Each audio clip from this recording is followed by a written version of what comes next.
So maybe I will just start from now. So thanks for everyone for coming today because I know it rains a lot big outside. So I also stuck on the road and and looking into my Google map to find the campus. Yeah, so I really appreciate everyone's time. Yeah, so this session I will introduce how I bring up the U-boot on the QEMU m68k virt machine. Yep. And at the very beginning, if you would like to access the slides I present today, you could scan the QR code. Yeah, I will leave at this page for maybe a couple of seconds. Yeah. Yeah, we have a lot of slides, and in case you want to ask any question, you could just look into the slides. Yeah.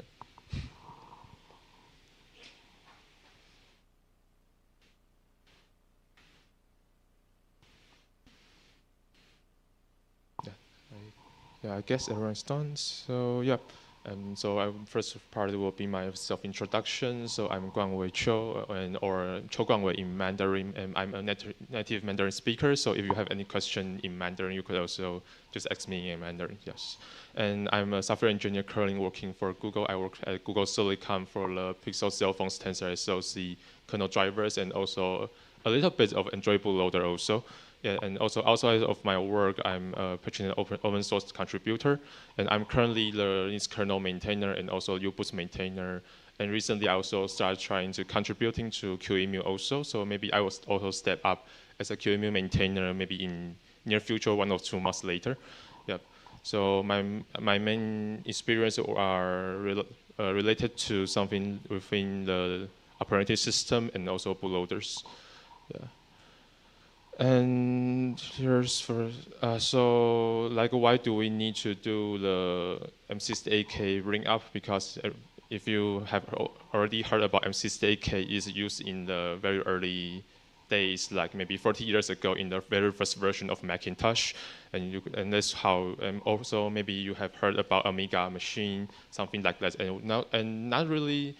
I think nobody really tries to make a production hardware nowadays with the classic M68K. So it's just something hobby and for the side project because I was assigned for my work. I was assigned to bring up the ABL bootloader, and I also looking into something open source that I could gain some experience for make me know more about the bootloaders, how bootloaders work, and that's why I choose this target.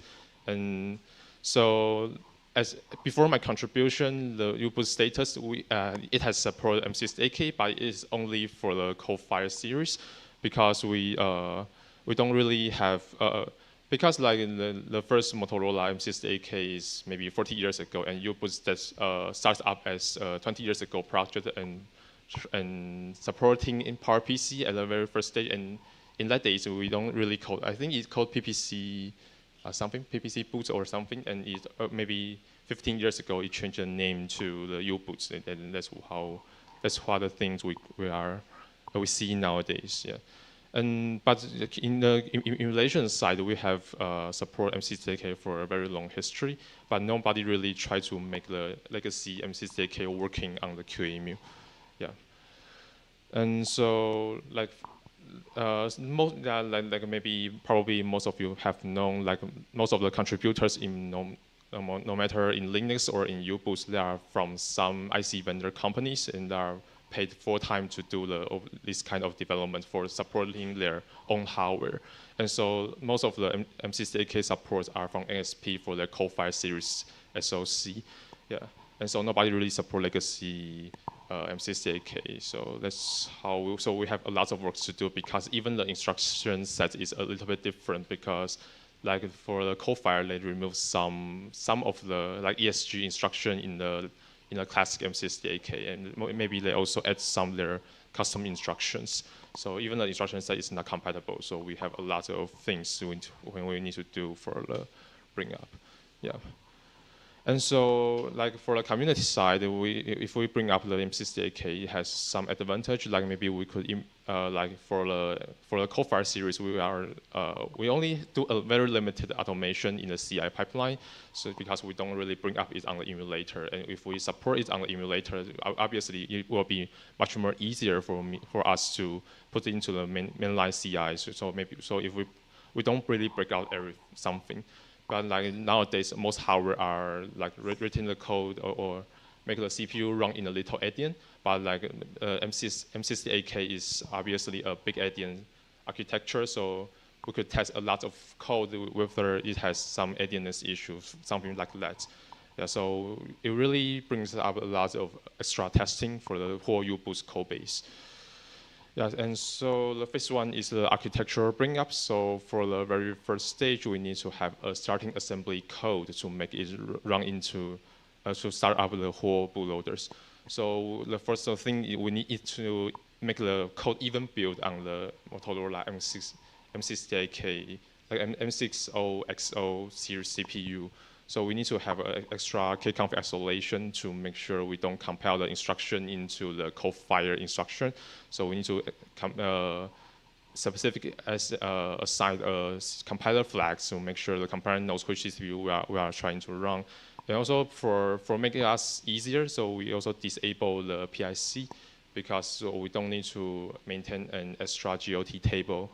And also we remove the separate data compile flag to make it compile correctly for MCC on the emulator, because we don't really do, we don't actually really do the relocation for the emulator, because like when we pass the whole image with the kernel parameter to QEMU, QEMU will directly load the whole image in the RAM. So we don't really have a stage like we first put in the ROM, and also we have to configure the SRAM, and also we have the relocation from SRAM to DRAM. We don't really have this kind of phases. So to make our life easier, to do a minimal, just enough implementation to make it work to put into the shell, we added some compiler flags for this. And for look, if you look into the start point as file, we have to we need to set up the exception vector table to make sure, like when a CPU encounters some exceptions, we know where to find the corresponding function or the code to handle this kind of exception. So the memory layout for the start point as file, we need to, and to be honest, we don't really handle all different kinds of exception correctly. We only handle the reset events, because that's the very first thing we will, when we boot it, it will jump in, try to find the reset, we will trigger exception. So we will need to let the code know when we are rebooting or we are doing a code boot. The program counter will need to set to which address. And also, we just set our dummy set pointer at the beginning. Yeah, and next one, we need to have to do some work like in the U-Boost. Normally, we are doing polling for all kinds of drivers. We don't do like Linux. We have handled a lot of different interrupts. So we will need to do interrupt masking to make sure. And also, we will only run the code in the single core environment. We don't really support SMP for lots of different U-Boost configs. And also, we don't really enable MMU, because so for most of the time in U-Boost, you could assume that the virtual address is exactly the same with the physical address. So first of all, we need to do the interrupt masking, and then we need to, this is a compile time config, so we also will need to do the stack pointer setup. And I think I give it 4 MB for memory sites. And also we need to do the global data allocation. So the global data will use to save some system config, like how big the RAM is and where is the RAM starting address, or like even the heap memories will be inside the global data section. And after we're doing this kind of all these three stuff, we could jump into a C code, and we don't really need to write everything inside the assembly code. The assembly code is less maintainable and less readable. Yeah, and during the debug, and we encounter an early hand when we are trying to initialize the global data we just mentioned in the third stage here, and interestingly, we are just trying to clear all the memory into 0 before we are allocating everything else. And if you use a main set, and interestingly, we will find it will hand after the main set. It will not directly hand inside the main set stage that when you are trying to attach a debugger GDB on it and look into the code and follow its every instruction, it works correctly. But in the in a later stage, like in the board allocation stage, it will result in a hand. But currently, we still don't really know why. So this comment is still inside the mainline U-Boost code. So if everybody ever look into it and figure out the root cause, feel free to send me a patch, and I will really appreciate it. Yeah. And so for the workaround, interestingly, we just change it into for a main set and change it into a simple for loop to clear all the data into for each byte, it just assign it to 0 and it just work. And to be honest, now still I don't really know why, but this interesting bug I encountered for the very early stage. Yeah, and yeah, so after we set up a reset vector, and also we have a starting assembly code, and so now we could jump into a C code. So in the C code, we need to we have a board init function. So before relocation and after relocation, but just like I mentioned, we don't really have a relocation stage, so we just need to implement one of them. And after the board initialized, we could have a lot of different drivers to load into a U-boot and to make it works. So yeah, and before that we saw like in the board CC file we need to specify where is the DRAM or SRAM space address, and also we need to initialize the sec pointer. So we have a few compile time config in the header files, and yeah. Okay, and for the peripheral, some devices, so at least like when you are trying to bring up a board, so the very first thing you will want to have is like you need to have a console to have input or output. So maybe you could print some debug message on your console. So on the m68k virt QEMU virt board, we have a Goldfish TTY devices. So we need to have a Goldfish TTY drivers to interact with it. And also, like maybe we need, like maybe you have a sleep command, or maybe you want to know which date it is. So we have a Goldfish RTC and timer devices. So we also need the corresponding drivers for it. And also for the if you want to reboot or you want to shut down in the U-boot, we have a virtual system controllers which will control the one more code resets or maybe the halt events for the QEMU m68k. Yeah. So for the first one, we have we will look into the Goldfish TTY. So we have several different MMIO registers to control it, to implement the put C or get C function, or to make the printf or some or maybe the keyboard events to just work. So like to be honest, we have more than like maybe more than 10 registers, but the most important thing is just list for register. So like for writing, it will be very simple. We just write a ASCII code into this register, and you will just output a single character to your console. And for inputs, it has some DMA mechanism involved, so it will be much more complicated. Yeah. So like for the output, just like I mentioned, you need to use the route write allo function to do a raw MMIO register write. And the register offset is just 0, and so the QEMU will intercept this event, and you will just trigger printf for a single character to your console. But like for the receive side, for the input side, it will be much more complicated. So we need to do the polling to see if we have any bytes ready from the input data, and if we have and we found it's not 0, it means that we have 0 bytes to read, right? So we also need to give QEMU a receive buffer. So we need to allocate a buffer and pass the data pointer to let your QEMU know where they should put the input data to the memory. And so and also we need to configure like how many bytes we need to read from the receive buffer. And after config, we need to put the read buffer command to write to a command register and to trigger the whole reading event. And after that, we could read the character you just type on your keyboard into a U-boot, and we could accordingly to it to pass the command you type in the shell.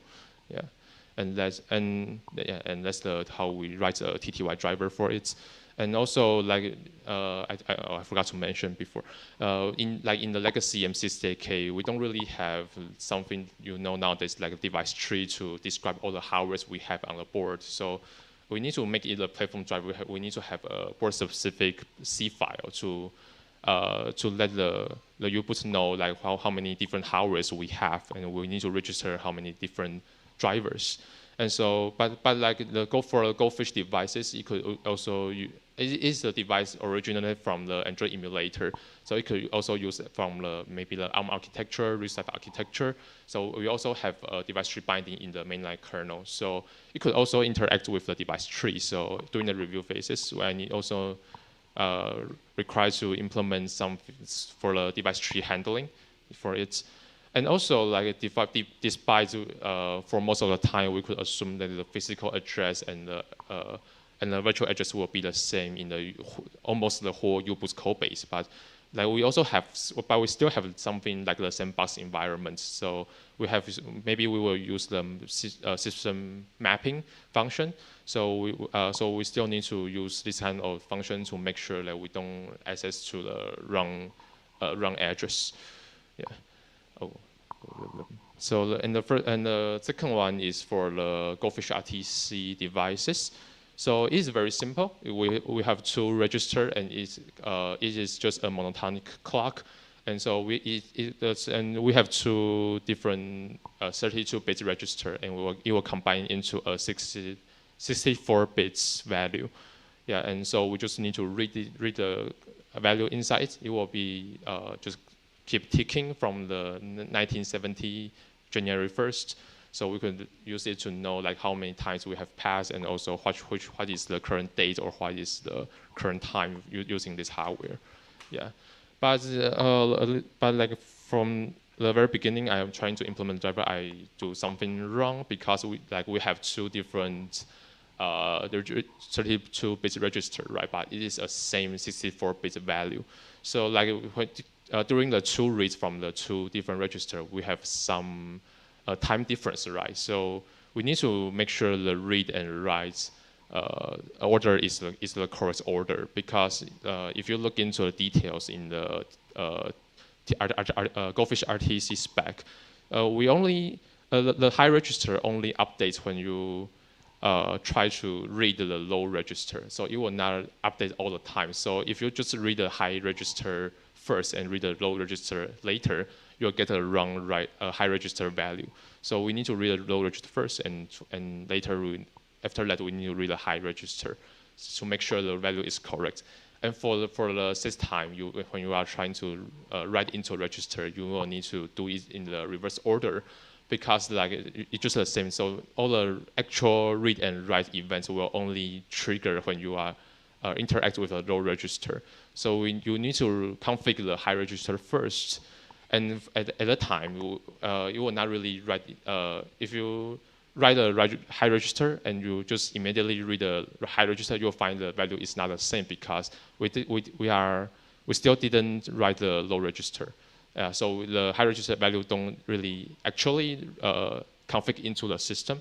So we need to, for the writing, to set out the time, we need to write high register first and do the low register write later. Yeah, and that's how the timer driver just work. And the clock rate will be the 1 gigahertz. Yeah. And yeah, this is.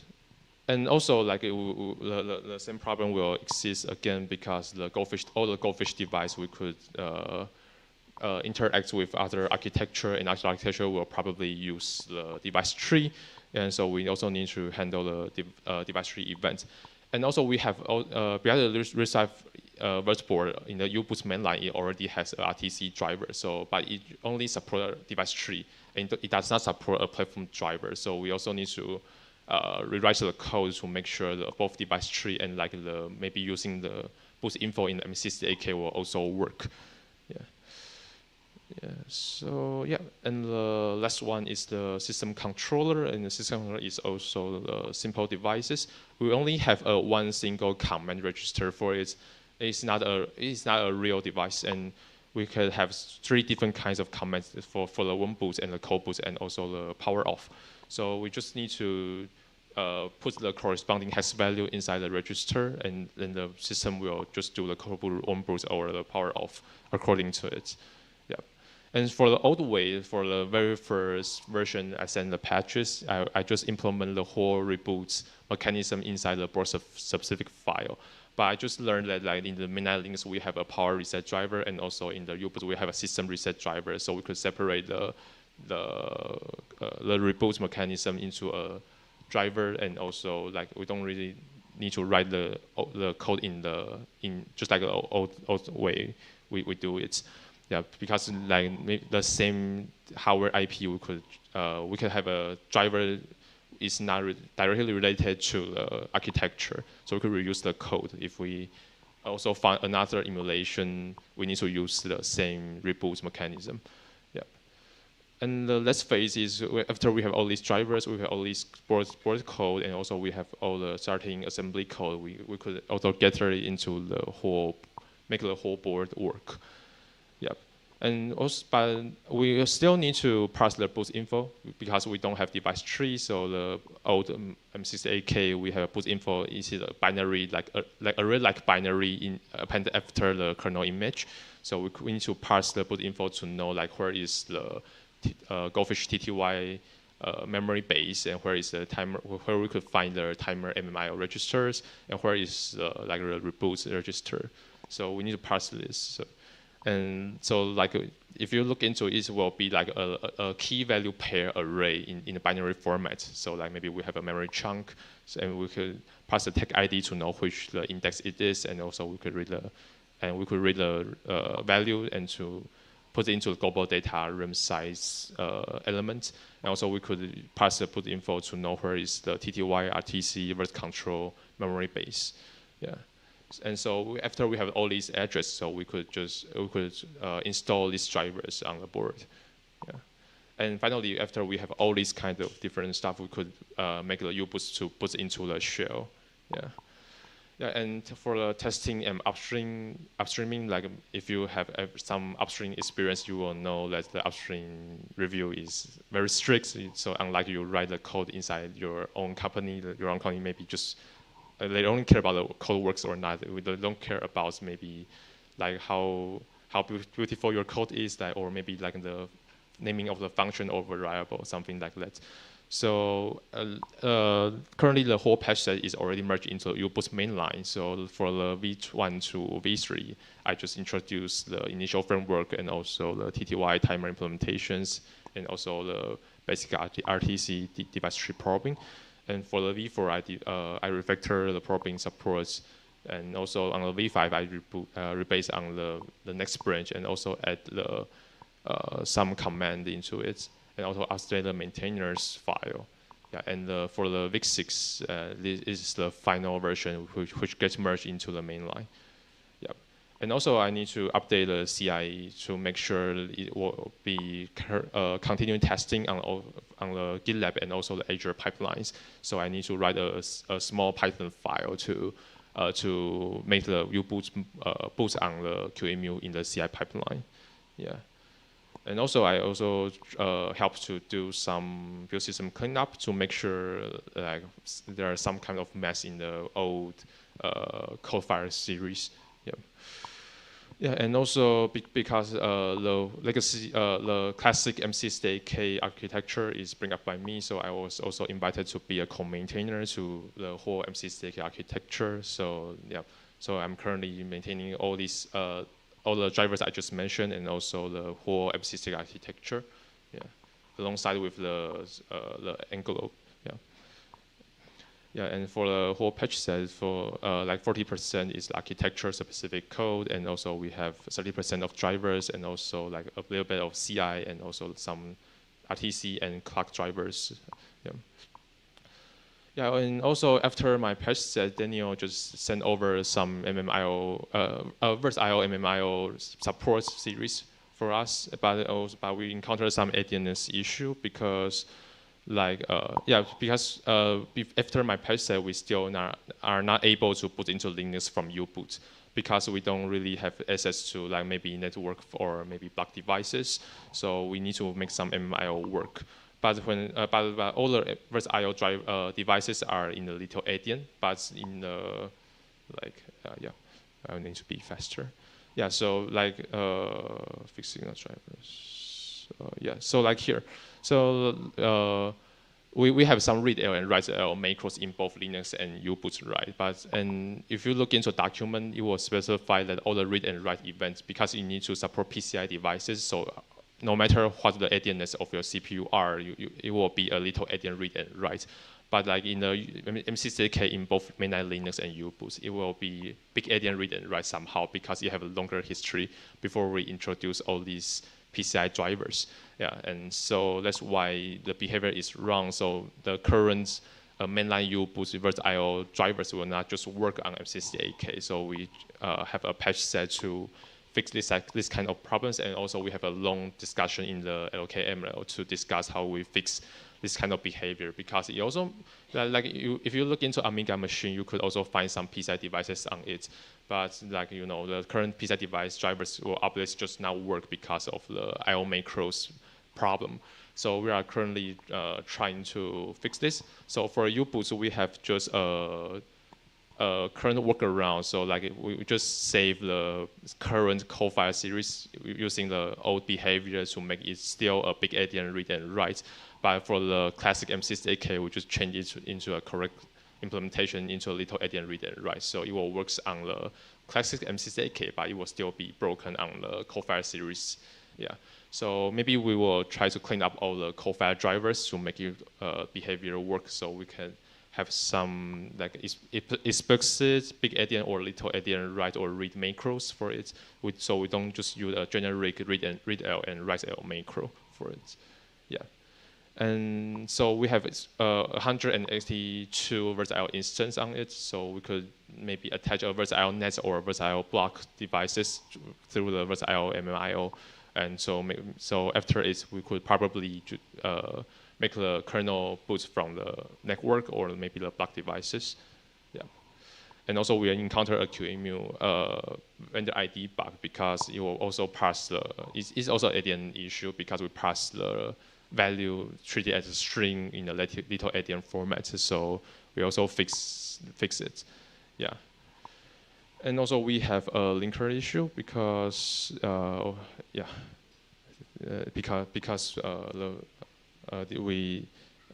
have a VirtIO block depends on the config VirtIO, but we don't enable it on the M68K. So we also have some build issue to fix. Yeah. And so after we and the patch that is already merged into the mainline U-Boot next branch. So maybe a couple of months later, we could see it could boot into the Linux for the current U-Boot mainline. Yeah, and for the future work, maybe we could try to make more VirtIO devices work, and yeah. And also, just like I mentioned, we have a lot of different workarounds still looking into someone to contribute the code. Yeah, yeah, and that's my presentations. And any questions? Yeah, I think we have still maybe a couple of minutes left.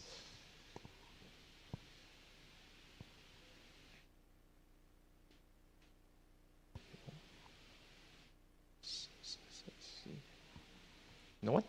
Okay, if no questions, I think that's it. And thanks for coming, and thanks again for, I really appreciate your time to being here.